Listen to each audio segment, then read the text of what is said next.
Welcome to High Flyer English Chill Out with me, Steve Ellis. Why chill out? Well, I want to help you improve your English fluency in a relaxed, non-pressurized way. Call it laid back, if you like. That's not to say that the content isn't valuable or rewarding, but I don't want it to feel intense in a way that's off-putting. You learn best when the content is enjoyable. So chill, listen, and take it at a pace that suits you. The main focus will be on helping you learn vocabulary, not just individual words, but lexis. Words which go together in blocks, in chunks. We actually call them lexical chunks. I'll say more about them in a minute. But first, have a listen to this and see how much you understand. If you're watching on YouTube, you have the advantage of having captions to follow so you can read. But you might want to turn your head away and just use it as a listening exercise at first and then play it and look at the captions. If you're listening on audio, you haven't got the captions. So it's just listening. Okay, here you go. I see Jack Grimshaw showing off, driving around in a brand new Mercedes and boasting about his new job. If this had been a few years ago, I'd have thought he'd nicked it. It looks like that spell inside has done him some good. Turned over a new leaf and all that. You've got to give credit to him.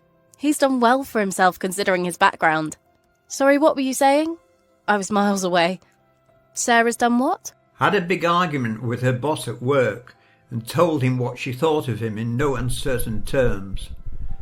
Looked like a job might be on the line. She's on a warning now, but I think it's touch and go whether they'll keep her on.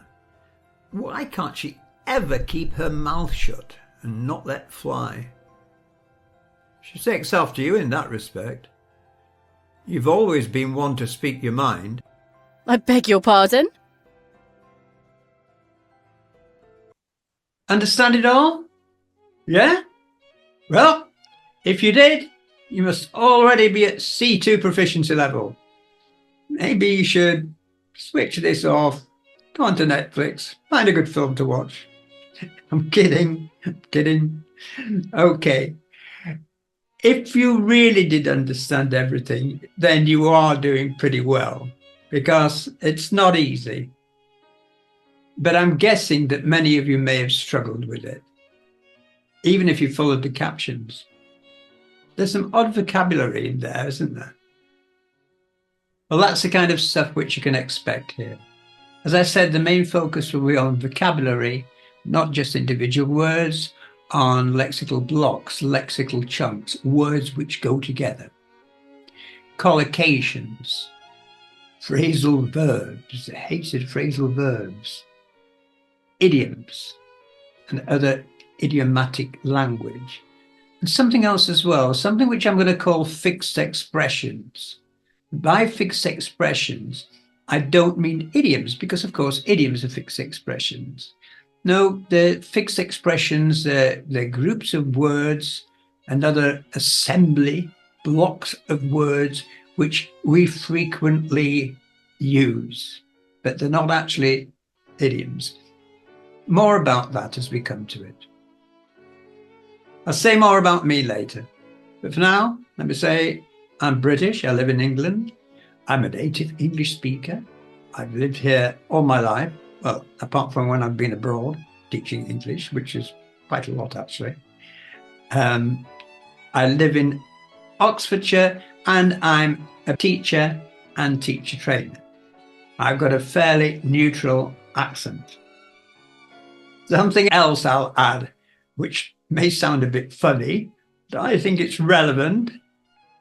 I'm knocking on a bit. I'm no spring chicken. I'm taking you in at the deep end here. In at the deep end means going into something, into deep water without being able to swim. It's an idiom. What I mean by taking you into the deep end is that I'm using idioms which you probably don't know. Knocking on a bit means I'm not in my youth. I'm getting older. As does I'm no spring chicken. Okay, so I'm joking about my age. But why is it relevant? Well, it means that I've had a long life, and in that long life, well, since I was 2 years old, I've been speaking English, and English is my passion. English language and English literature too. I love it. I live for it. I'm immersed in it. I've got a bee in my bonnet about it. A bee in my bonnet. If you've got a bee in your bonnet, another idiom. Oh, you're obsessed. You're trying to get rid of it. Bonnet is a hat. I've got a bee in my bonnet about English, about finding more about it, and also about teaching it, because I think some methods, some ways are better than others. So, yeah, I love my language. I love English. Thank you, Willie Shakespeare. You helped. Mentioning Shakespeare, there are so many phrases and expressions which are still in use, which were coined by Shakespeare. Be coined means that they were invented by Shakespeare. Incredible, really. Well, I've used several idiomatic expressions already. And I've done it purposely. I've done it on purpose because I don't want to talk down to you. To talk down means that I'm putting myself above you and talking in a rather condescending, simplified manner to you. No, I'm not going to do that. I'm not going to simplify the way that I talk. I'm going to talk in my natural way. Now, there may be bits which you don't understand, but I'll make available a transcript, a script of what I've said. A script is what you read from. A transcript is what you produce after you've actually said the words. So you can have a look through, and I'll highlight the words and the phrases which you may find difficulty with.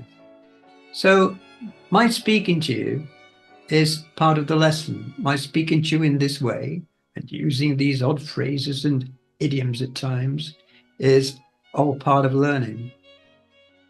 So what's my aim in these podcasts, and why should they be of interest to you? Well, my aim is to help you as advanced learners achieve English C1 and go through to C2, and to help you to become fluent in English. What do I mean by an advanced learner? What can you do at a C1 level?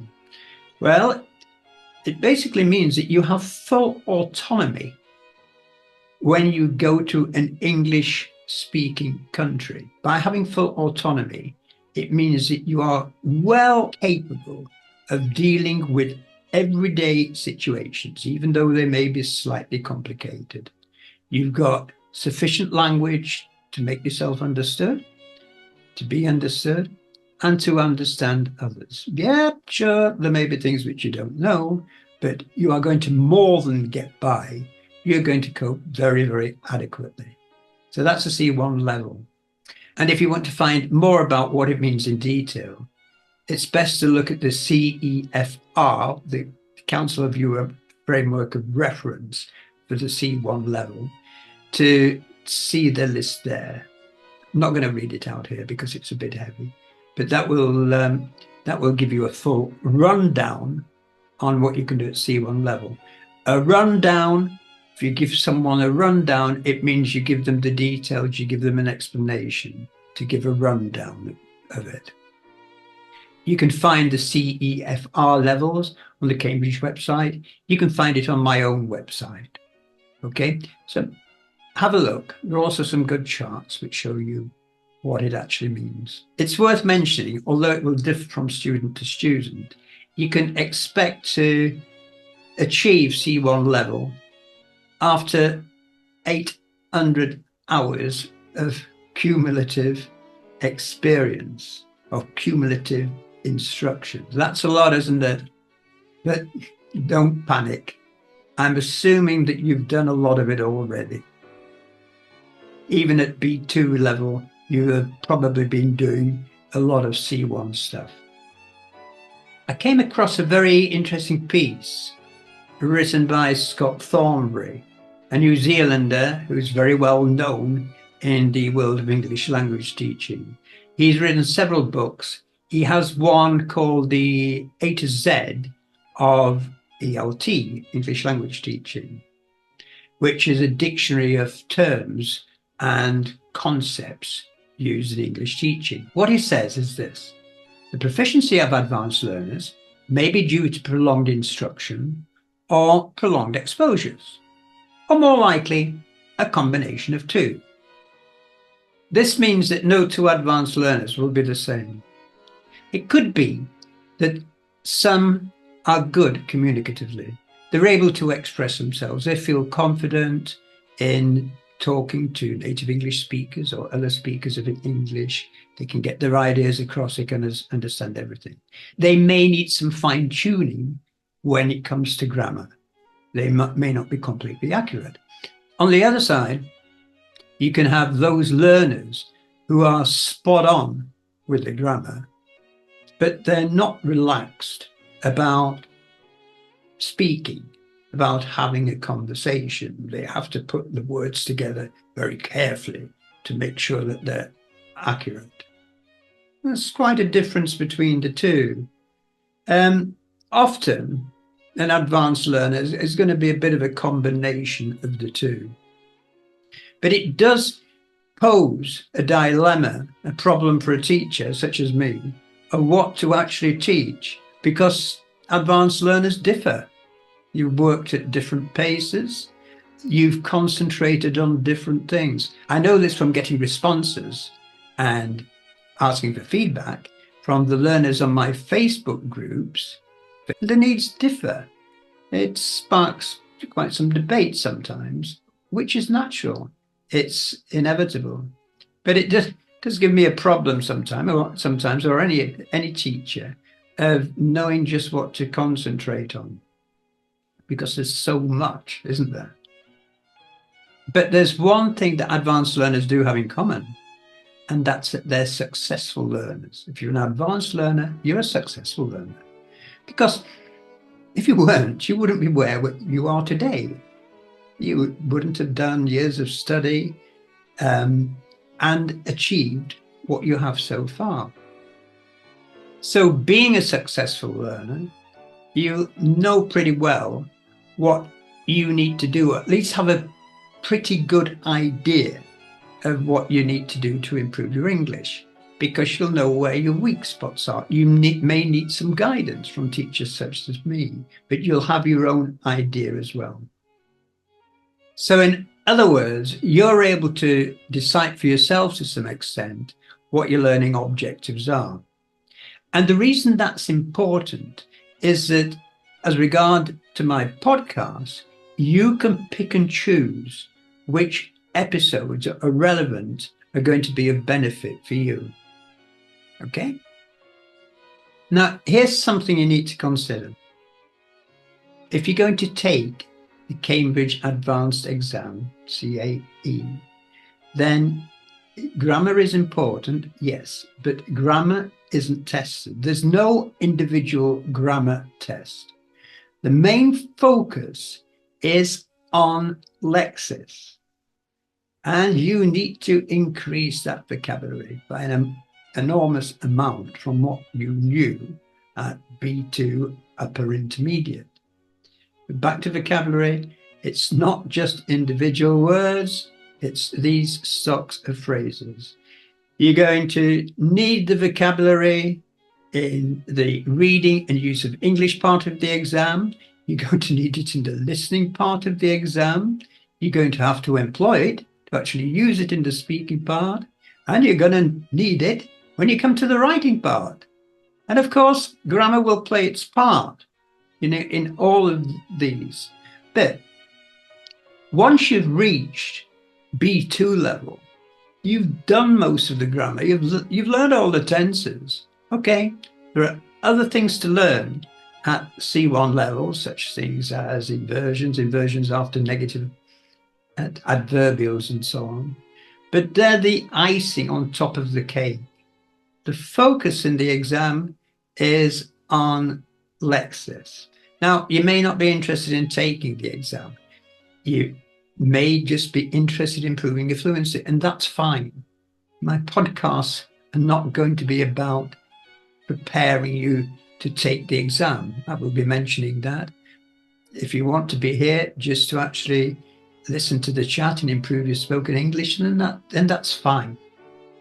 I have lots of students who've got no interest at all in taking the exam, but they do want to improve their English, their fluency, for whatever reasons. So back to this word which I keep using, Lexis.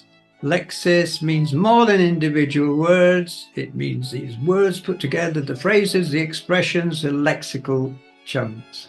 And I do concentrate a lot on these because this is how these lexical chunks are how we learn to speak our language as a child. We might learn individual words, okay, and then start putting them together, listening to mummy and daddy or granny and granddad and other grown-ups, the big adults. We don't learn any grammar until we're at school, and it's usually much later at school. But we pick up these chunks of language. Now that becomes harder to do when you're an adult learner, but it can still help. It's called the lexical approach.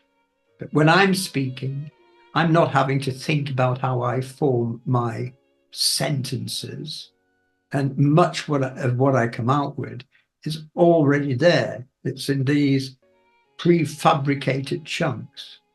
And you can also use them as a learner of the English language when you're an adult. And that's what I'm going to try and get across to you.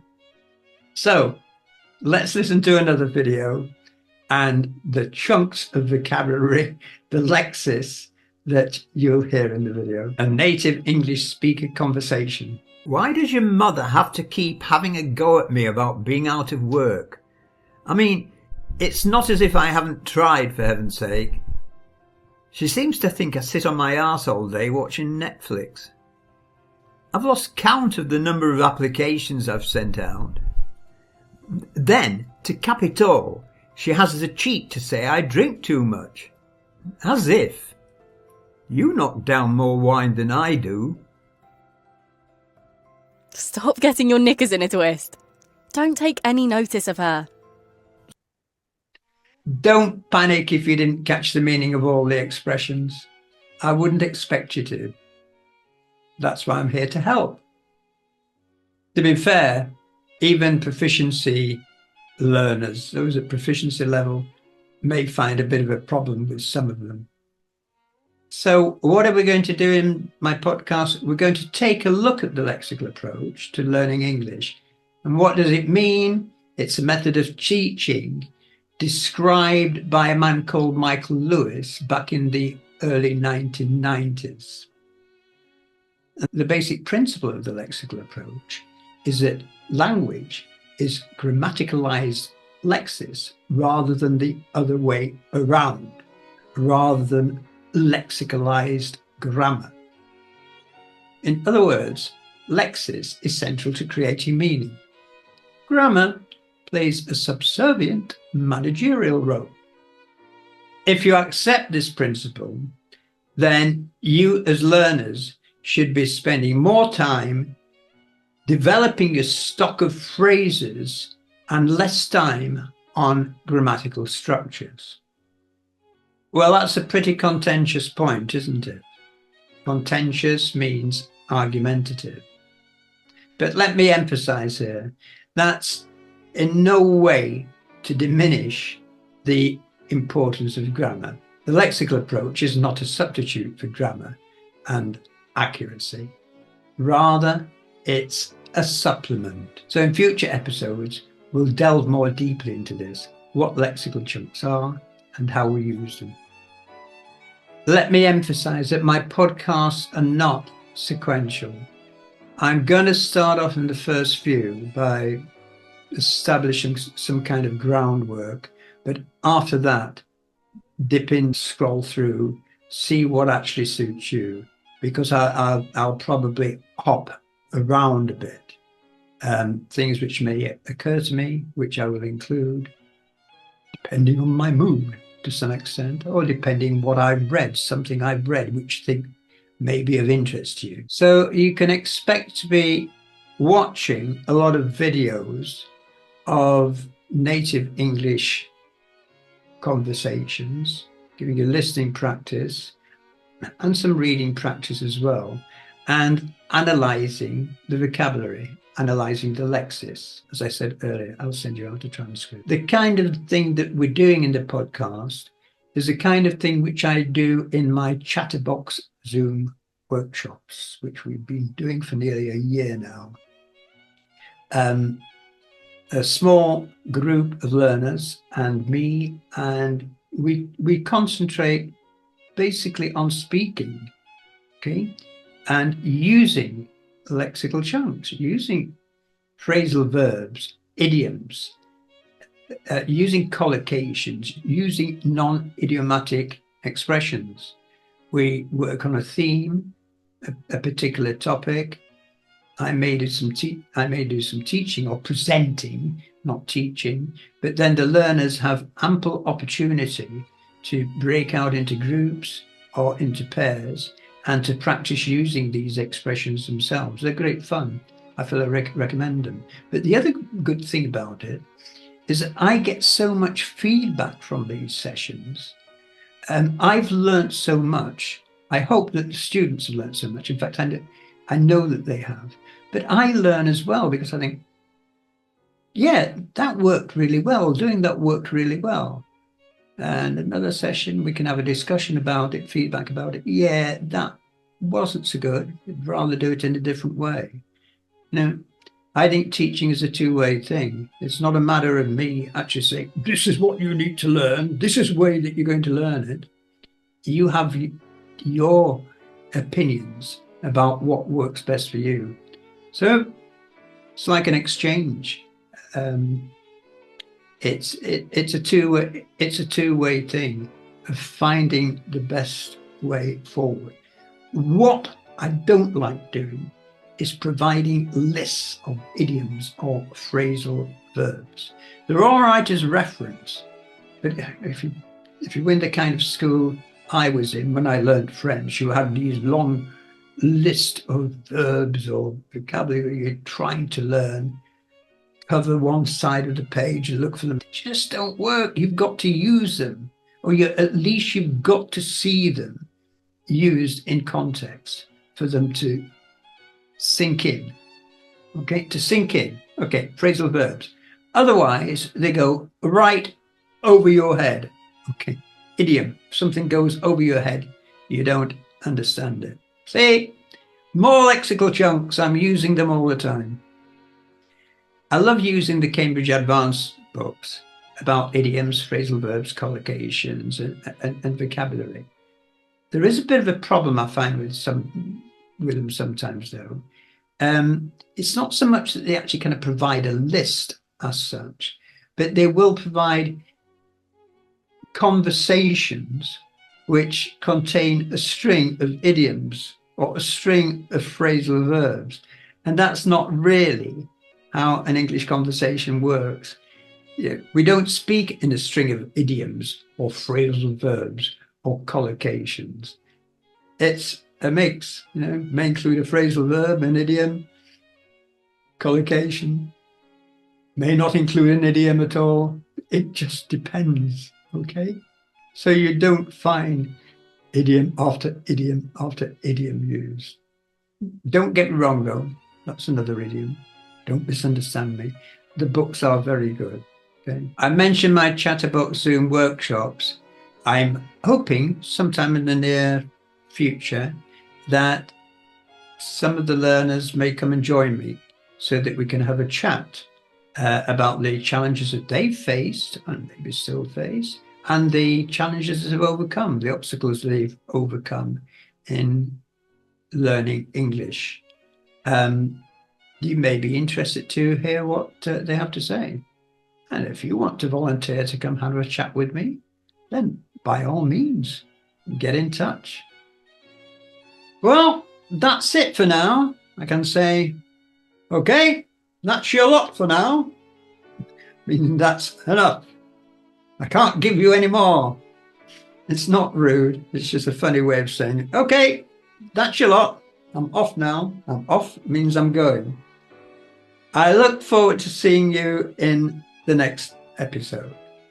So, to use an old English expression, or rather American, see you later, alligator. The response is, in a while, crocodile. See you later, alligator. In a while, crocodile. It comes from 1950s rock, when rock and roll first started. It was part of the song, I think. Okay, look forward to seeing you soon. Take care. Stay happy. Bye for now.